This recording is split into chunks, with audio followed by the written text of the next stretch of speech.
Assalamualaikum warahmatullahi wabarakatuh. Bertemu lagi dengan saya di pelajaran ekonomi. Apa kabar kalian? Semoga senantiasa dalam keadaan sehat walafiat tanpa kurang suatu apapun. Dan jika di antara kita ada yang berhalangan atau sakit, kita doakan bersama semoga segera diberikan kesehatan agar bisa beraktivitas seperti sedia kala. Ya, dalam kesempatan kali ini kita akan membahas tentang lembaga keuangan bukan bank atau sering disebut dengan LKBB. Nah, apa sih lembaga keuangan bukan bank itu sendiri? Nah, jika minggu lalu kita sudah membahas tentang perbankan, maka minggu ini kita akan membahas tentang lembaga keuangan bukan bank. Nah, yang pertama yang perlu kita pahami yaitu pengertian dari lembaga keuangan bukan bank, yaitu semua lembaga atau badan yang melakukan kegiatan dalam hal keuangan baik secara langsung maupun tidak langsung itu menghimpun dana dari masyarakat dengan cara mengeluarkan surat-surat berharga dan selanjutnya itu disalurkan untuk pembiayaan investasi perusahaan-perusahaan. Nah, perbedaannya dengan perbankan itu adalah di sini ya. Nah, kalau perbankan itu yang dihimpun itu berupa uang atau rupiah. Kalau di lembaga keuangan bukan bank itu paling banyak menggunakan surat-surat berharga. Kita lanjut ke apa sih kegiatan usaha yang dilakukan oleh lembaga keuangan bukan bank itu. Nah, yang pertama yaitu menghimpun dana dari masyarakat dengan cara mengeluarkan surat-surat berharga.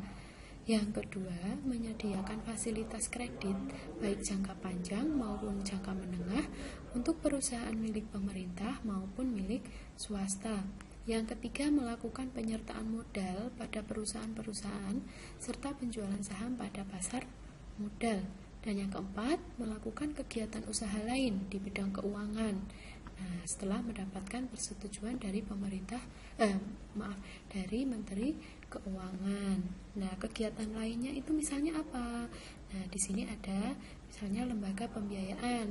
Nah, di lembaga pembiayaan itu ada yang namanya sewa guna usaha atau leasing. Dan ada lagi yang namanya perusahaan anjak piutang.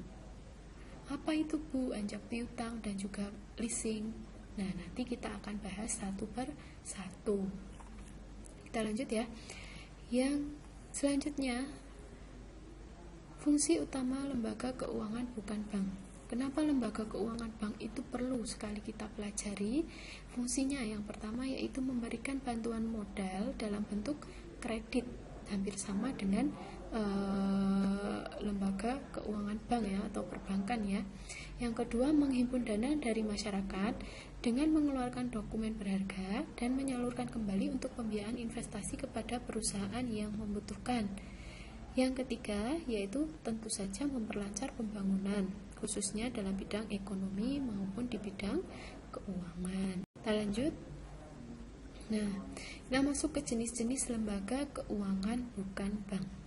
Nah, di sini ada 9 jenis LKBB. Yang pertama yang familiar dengan kita yaitu Perum Pegadaian. Yang kedua perusahaan asuransi. Yang ketiga modal ventura. Yang keempat dana pensiun. Yang kelima pasar uang. 6 perusahaan anjak piutang. 7 perusahaan sewa guna usaha atau sering disebut dengan leasing. Ke-8 koperasi simpan pinjam. Dan yang ke-9 adalah pasar modal. Kita bahas satu persatu ya. Untuk yang pertama yaitu kita masuk ke Pegadaian. Siapa sih di antara kalian yang belum mengenal Pegadaian? Saya yakin semuanya sudah mengenalnya ya, walaupun hanya mengenal logonya saja, tapi itu pun sudah cukup mengatasi masalah tanpa masalah. Nah, lalu Pegadaian itu apa? Pegadaian itu merupakan lembaga penjamin barang yang memberikan dana pinjaman kepada masyarakat dengan agunan atau jaminan barang bergerak. Nah,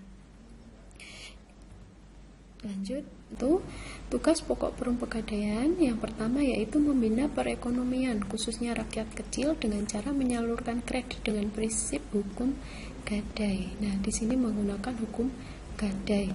Yang kedua, ikut serta dalam mencegah praktik pinjam meminjam dengan bunga yang tidak wajar ya maupun ilegal.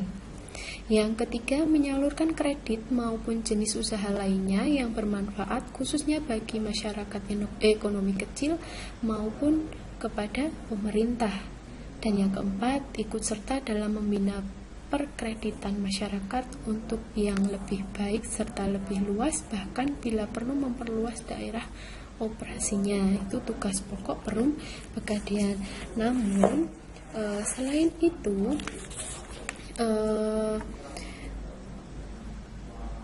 Perum Pegadaian itu juga mempunyai jenis-jenis usaha lain ya.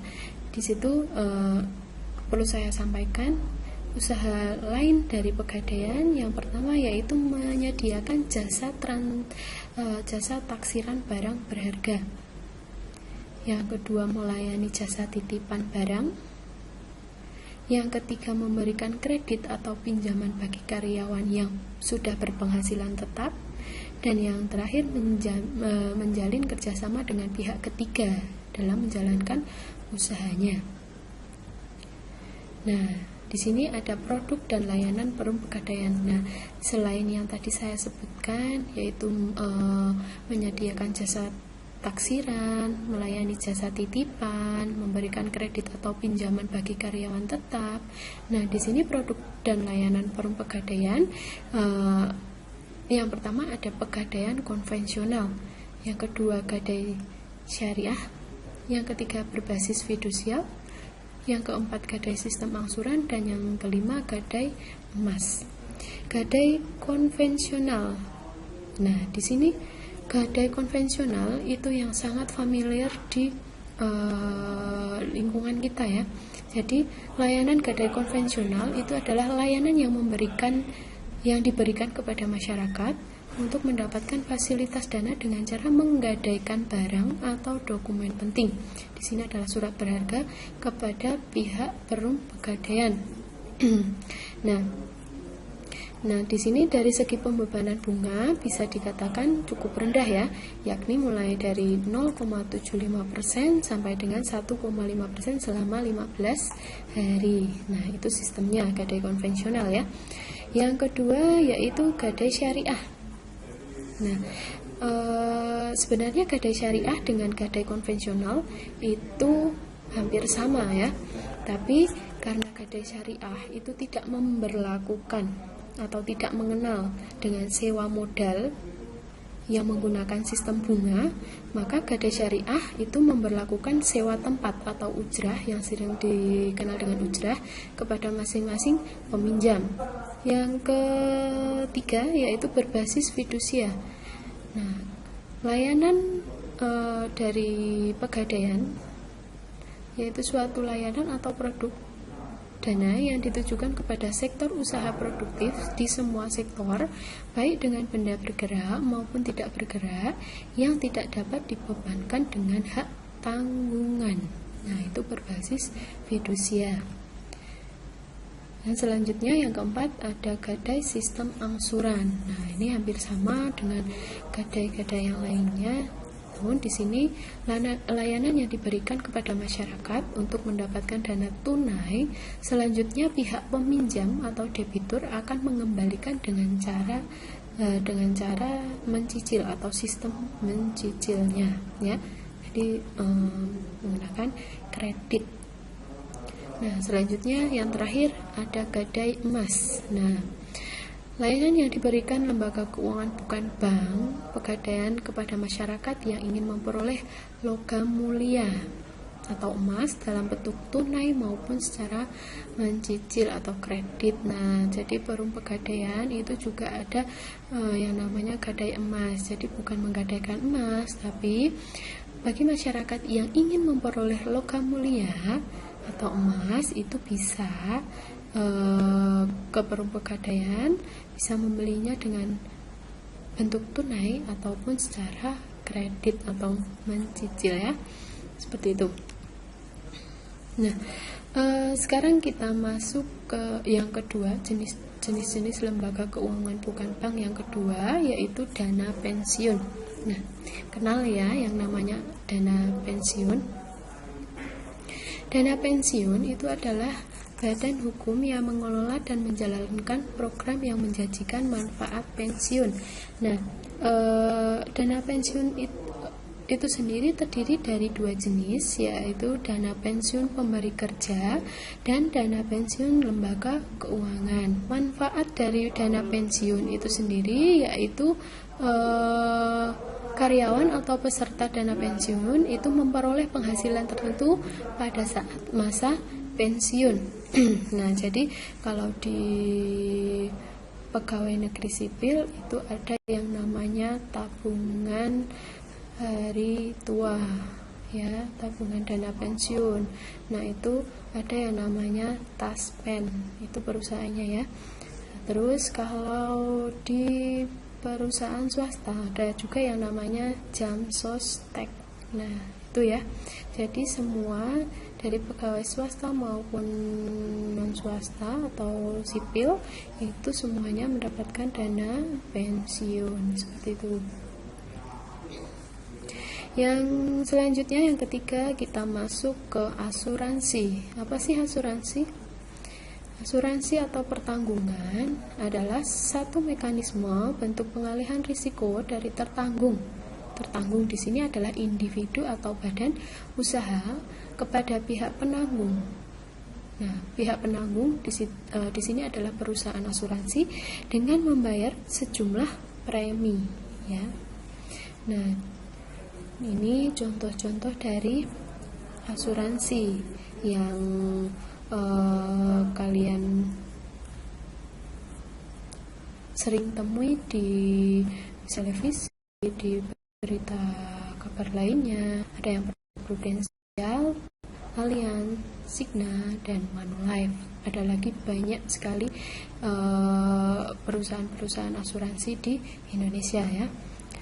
Nah, di sini pemerintah juga sudah membentuk badan penyelenggaraan jaminan sosial ya. Sebagai bentuknya ada yang kalian ketahui, yaitu adalah BPJS misal kesehatan dan juga BPJS ketenaga kerjaan. Nah, itu adalah bentuk dari badan penyelenggaraan jaminan sosial atau bentuk dari asuransi, seperti itu ya. Selanjutnya kita masuk ke lembaga pembiayaan. Lembaga pembiayaan itu adalah badan usaha yang melakukan kegiatan pembiayaan dalam bentuk penyediaan dana atau barang modal. Nah, bentuk dari lembaga pembiayaan itu yang pertama ada perusahaan pembiayaan. Perusahaan pembiayaan itu ada bentuknya, ada yang namanya sewa guna usaha atau sering disebut dengan leasing, anjak piutang, dan juga lain-lain. Itu perusahaan pembiayaan. Yang kedua yaitu perusahaan modal ventura. Yang ketiga perusahaan pembiayaan infrastruktur. Ya.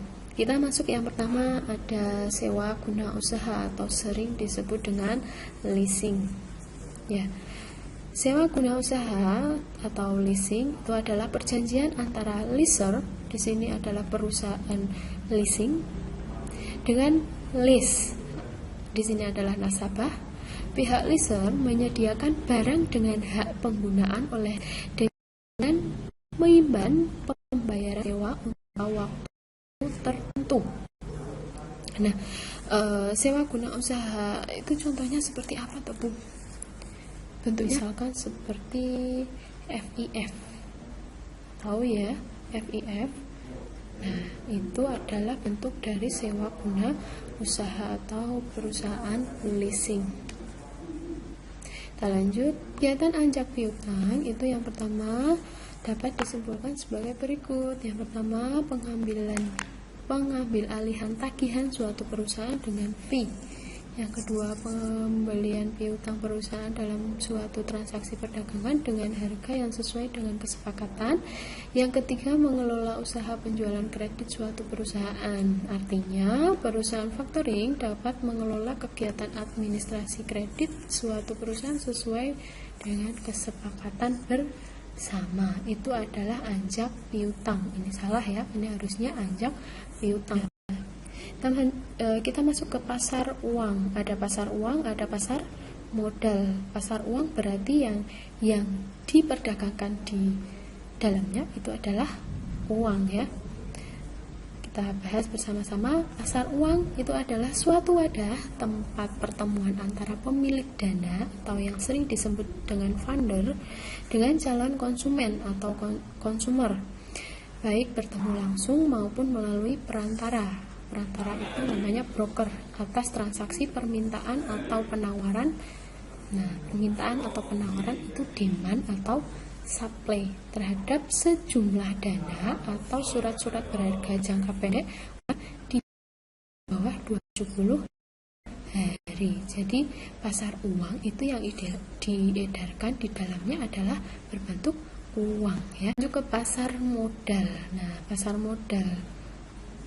modal berarti yang di dalamnya itu adalah yang diperjualbelikan adalah modal atau di sini adalah surat-surat berharga. Pasar modal itu memiliki peran penting bagi perekonomian negara karena pasar modal itu menjalankan dua fungsi sekaligus. Yang pertama, fungsi ekonomi. Nah, fungsi ekonomi pasar modal itu merupakan wahana pertemuan antara pihak yang memerlukan dana dan pihak yang kelebihan dana. Sama ya dengan pasar uang, mempertemukan penjual dan juga pembeli. Yang kedua, fungsi keuangan. Pasar modal memberikan kesempatan bagi pemilik dana untuk memperoleh imbalan berupa bunga dari pihak yang membutuhkan dana. Nah, jadi di sini imbalannya itu berbentuk bunga ya, bunga bank, bunga saham, dan sebagainya. Kita lanjut ke modal ventura. Nah, modal ventura, apa sih modal ventura itu? Adalah suatu investasi dalam bentuk pembiayaan berupa penyertaan modal dalam suatu perusahaan swasta sebagai pasangan usaha invest company untuk jangka waktu tertentu. Nah, bentuk dari modal ventura yaitu bentuk penyertaan saham, penyertaan melalui pembelian obligasi konversi, dan juga pembiayaan berdasarkan pembagian atas hasil usaha. Seperti itu ya. Yang selanjutnya yaitu koperasi. Nah, di sini koperasi sudah sering kalian temui ya di sekitar kalian.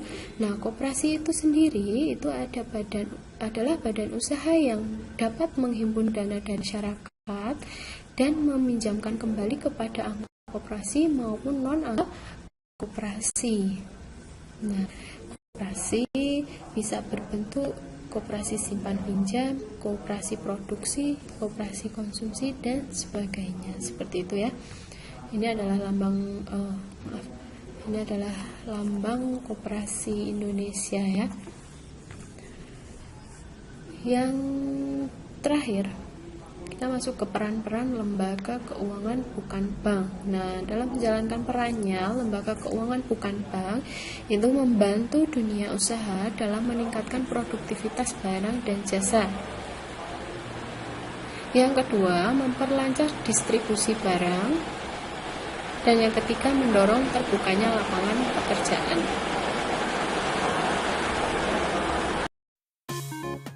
Nah, itu tadi materi yang bisa saya sampaikan untuk pertemuan hari ini. Untuk tugas individu, setelah ini kalian belajar membuat infografis terkait dengan lembaga keuangan bukan bank. Nah, untuk satu anak diwajibkan membuat infografis, memilih salah satu tema dari lembaga keuangan bukan bank yang sudah dipelajari barusan ya. Silahkan bebas, kalian bisa milih salah satu di antaranya, boleh OJK, terus boleh juga anjak piutang, modal ventura, dan sebagainya. Tetap patuhi protokol kesehatan, ingat pesan ibu, mencuci tangan, memakai masker, dan menjaga jarak. Selalu sehat, selalu bahagia, dan tetap semangat untuk menggapai cita-cita. Wabillahi taufik walhidayah. Wassalamualaikum warahmatullahi wabarakatuh.